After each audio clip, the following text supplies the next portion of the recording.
আসসালামু আলাইকুম বন্ধুরা, this is Riaz doctor paramedical. আজকে আমি আপনাদের কাছে একটা ওষুধ রিভিউ করব। এটা খুবই ভালো ওষুধ এবং ম্যাজিকের মতো কাজ করে বাচ্চাদের জন্য। This is gripe water.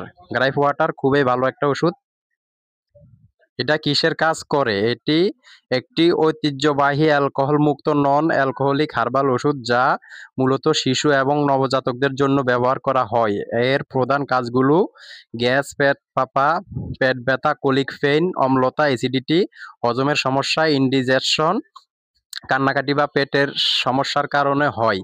দাঁত ওঠার সময় অস্বস্তি কমানো। এটি শিশুদের পেটের অস্বস্তি দ্রুত কমাতে সাহায্য করে বলে অনেক মা বাবা এটি ব্যবহার করেন। বিশেষ করে ভারত, পাকিস্তান, বাংলাদেশে এটি খুব জনপ্রিয়। আহ, এটা মূলত ইন্ডিয়ান ওষুধ। ইন্ডিয়ান ওষুধ, খুবই ভালো ওষুধ। সাধারণত এতে থাকে সোডিয়াম বাইকার্বনেট, বেকিং সোডার মতো অম্লতা কমায়। ডিল অয়েল শ্বাসকষ্ট ও গ্যাস কমাতে সাহায্য করে। ঠিক আছে বন্ধুরা, আজকে এই পর্যন্তই। লাইক, কমেন্ট, শেয়ার করবেন এবং যদি কোনো কিছু জানার থাকে কমেন্টে আমাকে জানান, আমি ইনশাল্লাহ উত্তর দিব।